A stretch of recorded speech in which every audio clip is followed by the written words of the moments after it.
안녕하세요. 박병훈입니다. 자, 여러분들과 2017년 대비 감정평가사 1차 준비를 같이 함께하게 된 감정평가 관계법규 과목을 맡고 있는 박병훈이라고 합니다. 자, 오늘 날씨도 뭐 이렇게 비가 좀 오고 꾸물꾸물한데요. 수업에 참석해 주셔서 감사하고요. 자, 우리 과목을 먼저 소개를 하겠습니다. 일단 1차 과목에 들어가 있고요. 1차 과목들은 시험이 오지선다형이죠. 이렇게 객관식으로 우리가 흔히 부르고 있습니다. 그래서 오지선다형이고 우리 과목 같은 경우에 40문제, 과목당 이제 40문제가 나오니까요. 저희도 40문제가 배정돼 있습니다. 배정돼 있고요. 40문제 점수 기준은 100점 만점 이렇게 기준을 잡고 있습니다. 여러분도 익히 아시다시피 자, 이 중에 이제 꽈락이 40점이라는 기준이고요. 그 다음 평균 전체 과목 1차 과목 합쳐서 60점을 넘어야 여러분들이 2차 과정으로 가실 수 있겠다. 이렇게 말씀을 드릴 수 있겠습니다. 자, 뭐 앉아 계신 분들 중에 처음 공부해 보신 분들도 계실 거고요. 그 다음에 뭐 단연차 해당되시는 분도 있겠는데 대개 보니까 제가 몇 년째 이렇게 우리 관계법규 강의를 좀 하다 보니까요. 1차는 이제 단연차 하시는 분들은 별로 없으시더라고요. 대개 보면 신규, 그러니까 새롭게 시작하시는 분들, 진입하시는 분들이 주로 듣고요. 이렇게 한 번쯤 듣고 나면 1차 과목들은 뭐 거의 더 이상 듣지 않는 이런 상태가 되고요. 그다음에 2차 과목이 이제 문제인데요. 여러분들이 이제 공부를 해보신 분들은 혹시 아시겠지만 우리 시험은 2차가 이제 메인이다 이렇게 보시면 되겠습니다. 그래서 2차 과목에 굉장히 많은 시간이 들어가고요. 2차는 여러분들 아시다시피 논술, 우리가 주관식이라고 그러는데 논술 형태로 이제 시험을 보게 됩니다. 그래서 우리가 객관식 준비할 때하고 이제 주관식 준비할 때, 특히 논술 준비할 때하고는 어떤 좀 시험 준비 자체가 조금 준비 방식이 좀 다르다 이렇게 시험에 대비하는 이런 전술이나 이런 것들이 좀 다르다 이렇게 보시면 되겠고요. 중요한 건 1차 같은 경우는요. 아무것도 모르는 상황에서 억지로라도 이것저것 좀 해서 합격하는 이런 경우들도 나오는데 2차 과목은 그게 그렇게 녹록치가 않은 것 같습니다. 보니까 조금 기본적인 소양이라든가 이런 것들이 좀 갖춰진 상태에서 이것저것 좀 밑바닥이 좀 기초가 이렇게 있는 상태에서 공부를 하셔야 된다 이렇게 되다 보니까 애초에 또 포기하신 분인데 그럴 필요는 없고요. 공부하는 과정 속에서 그만큼 남들보다 더 많은 시간을 투자를 하셔서 기초적인 부분들을 좀 닦으시면 되겠죠. 그래서 그렇게 하시면 되겠고 여러분들이 이제 2차 과목 중 이제 보상법규나 이런 과목들이 있는데 그게 우리 1차 과목에서는 뭐 다른 것도 관여가 되겠지만 우리 부동산 관계법규 요거 감정평가 관계법규 요게 좀 많이 관여가 될 수 있습니다. 물론 보상법규나 이런 거 할 때는 공익사업 등을 위한 토지 등의 취득 및 보상에 관한 법률 뭐 이런 것들이 있죠. 이런 것 가지고 여러분들이 이제 시험을 보시게 되는데 궁극적으로 이제 그런 공익사업을 위한 법들 이런 것도 보면 결과적으로 규제나 또는 개발 사업으로 인한 제한, 뭐 이런 것들, 사건의 제한, 이런 것들 때문에 발생하는 보상의 문제, 이런 것들. 자, 그럼 가격을 어떻게 평가할 것이냐, 이런 문제가 이제 점철되게 되겠죠. 자, 그러다 보니까, 궁극적으로, 우리 과목들도 많이 관여가 된다. 우리 과목도. 특히 우리, 배우는, 자, 우리 과목을 먼저 소개를 좀 해보면요. 감정평가, 관계, 법규 이렇게 부를 수 있겠죠.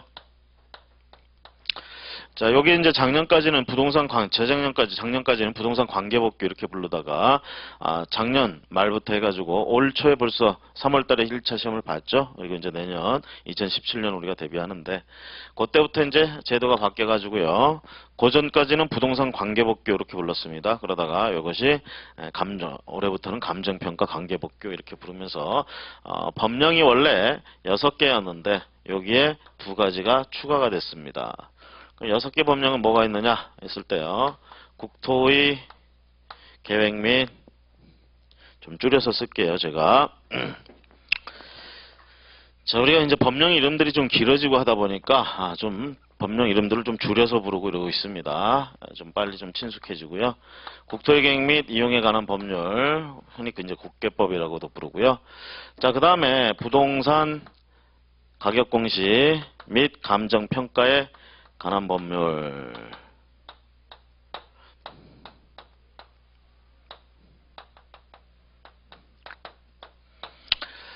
자, 그 다음에 나오는 게 이제 국유 재산법입니다.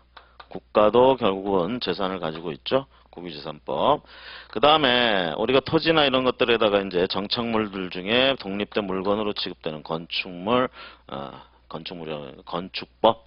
그 건축물에 관계된 법령. 그래서 건축법. 건축은 허가받고 해야 된다가 원칙이죠. 우리가 건축법 이렇게 얘기를 하고요. 그 다음에 이름이 또 공간, 정보, 구축, 그리고 관리에 관한 법률 이렇게 있습니다. 자, 그 다음에 또 하나는 뭐죠? 부동산 등기법 이렇게 있어요. 등기법. 요렇게 6개. 요게 작년까지 시험을 요렇게 봤고요. 올 초에 3월 달부터 볼 때는 이제 여기에 플러스 2, 뭐 1 플러스 1도 아니고 법령이 2개가 더 들어갑니다. 요건 여기서 이쪽에다 쓸게요. 법령 2개 더 들어가는데 그 중에 하나가 도시 및 주거 환경 정비법 이렇게 부릅니다.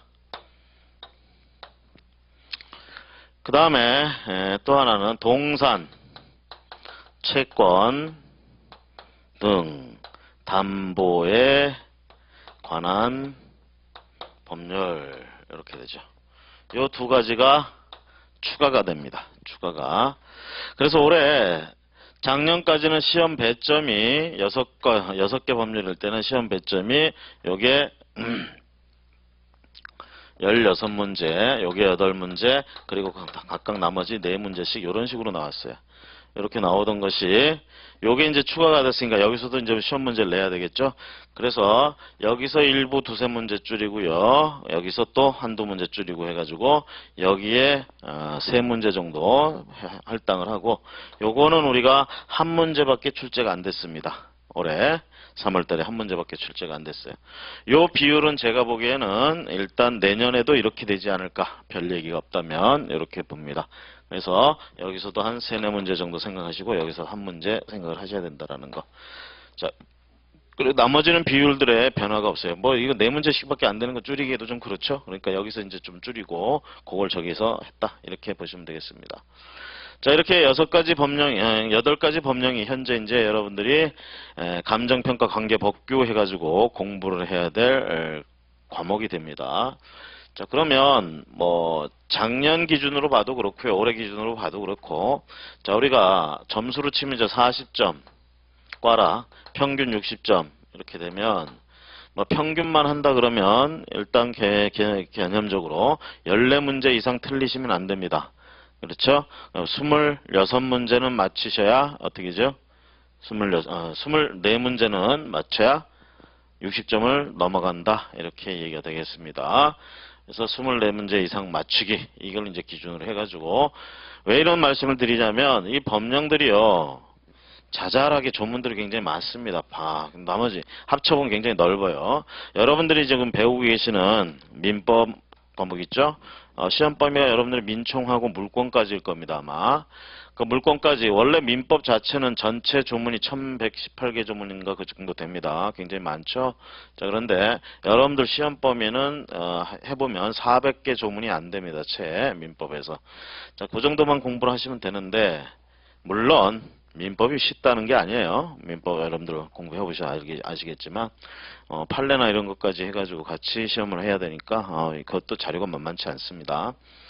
근데 조문 숫자만 놓고 본다면 이쪽이 훨씬 더 조문이 많다라는 얘기죠.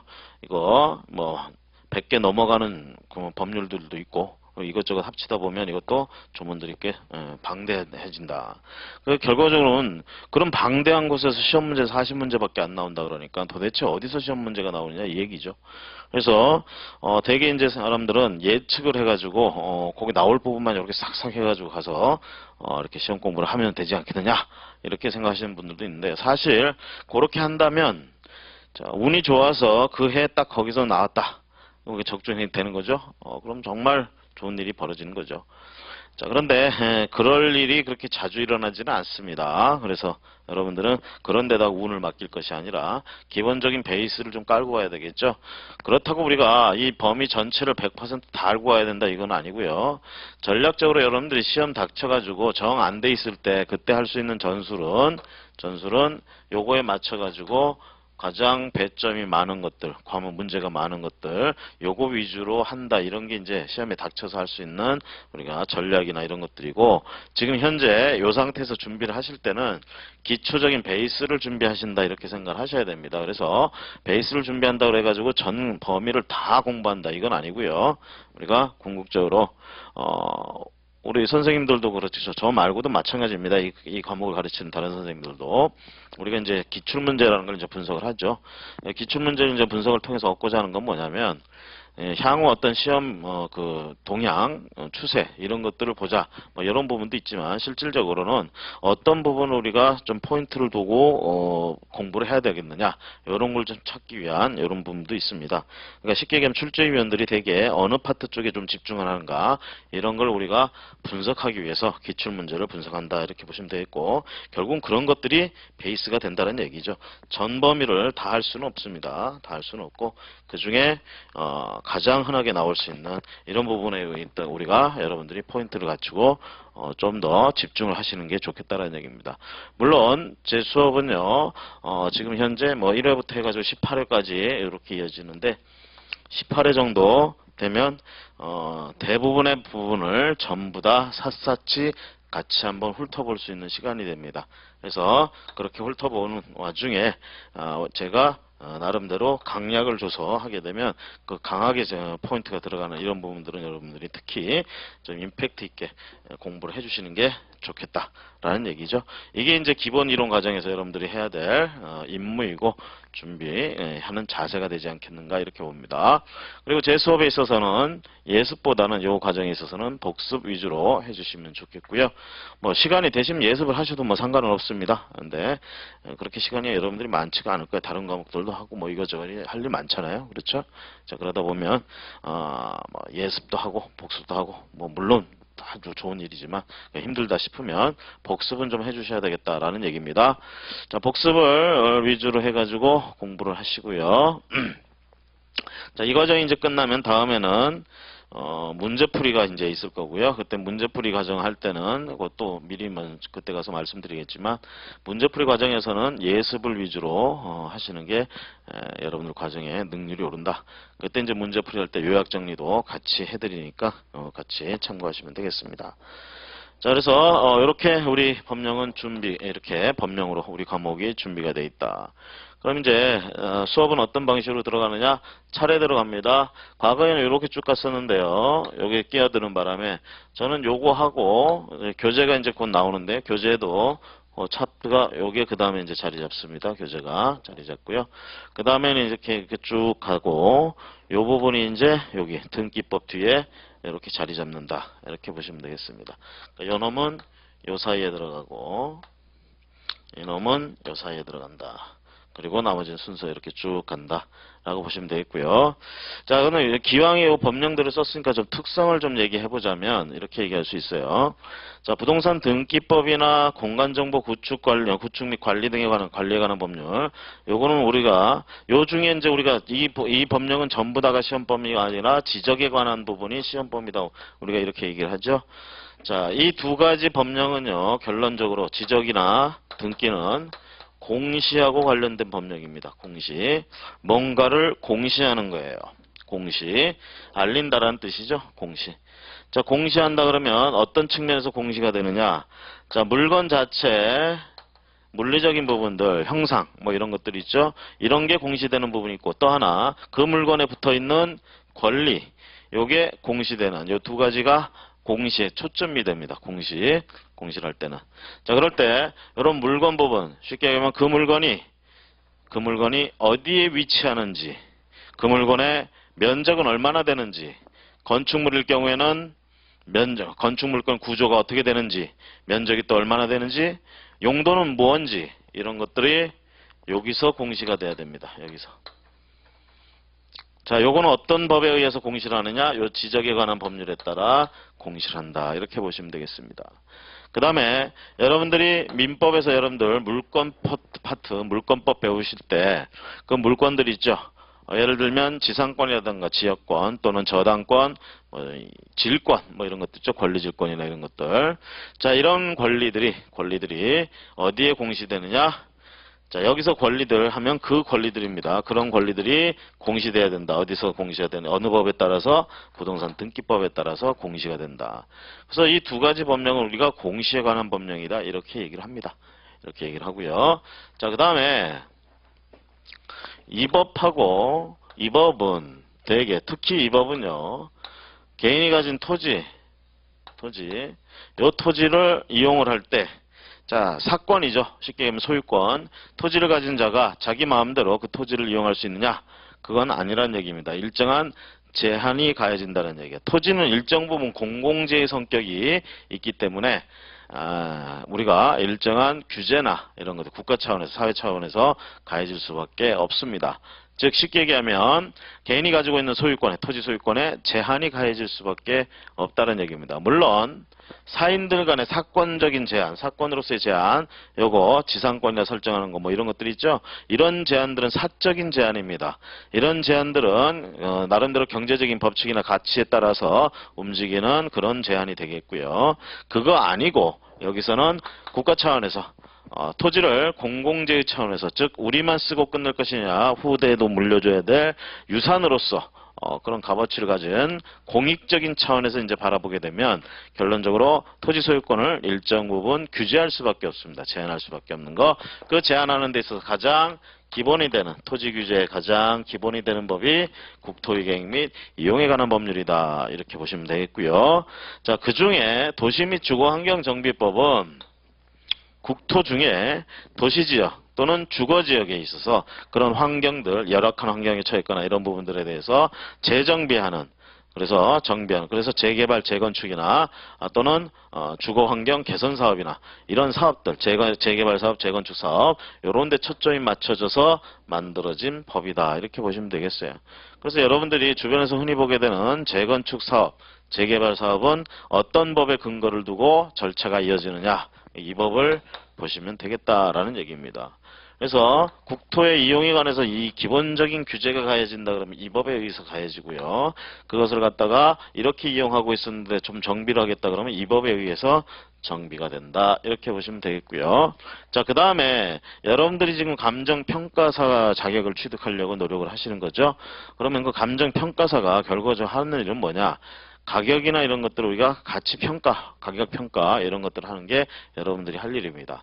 자, 그랬을 때 그런 부동산 가격에 대해서 공시하는 이런 게 있습니다. 공시할 때 이 가격이 공시된다. 그럼 그렇게 결정된 가격이 공시된다. 이런 공시된 가격들은 어떤 것들의 기준이 됩니다. 조세, 세금을 걷는 데 기준이 된다든가 각종 공과금이나 이런 걸 걷는 데 있어서 기준이 되는 이런 것들이 된다. 그럼 그런 가격들을 공시해야 된다는 얘기죠. 기준을 제시해 줘야 된다는 얘기야.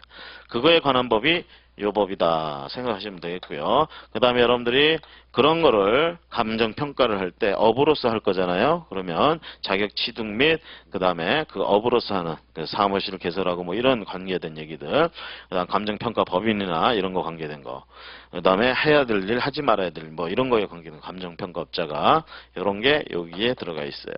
자, 이 말씀은 요게 지금 하나의 법률로 되어 있는데요. 요 법률이 16년 올해죠.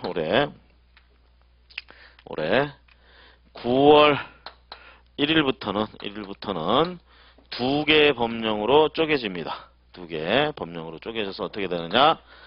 부동산 가격, 지금 두 가지 얘기하는 거죠. 지금 하나의 법령에서. 그래서 둘로 쪼개져요. 부동산 가격 공시에 관한 법률. 또 하나는 감정평가 및 감정평가사에 관한 법률, 이런 식으로 바뀝니다. 시행이 지금 현재 올해 1월 달에 공포했어요. 이렇게 제정됐다. 두 개로 갈라진다고. 그래 놓고 시행은 올해 9월부터 시행을 한다. 이렇게 보시면 되겠습니다. 시행. 그래서 실질적으로는 여러분들은 8개 법령이 아니라 9개 법령을 공부를 하시게 된다라는 얘기야. 과거에 여기서 작년까지만 해도 8문제 나왔었어요. 올해 뭐 7문제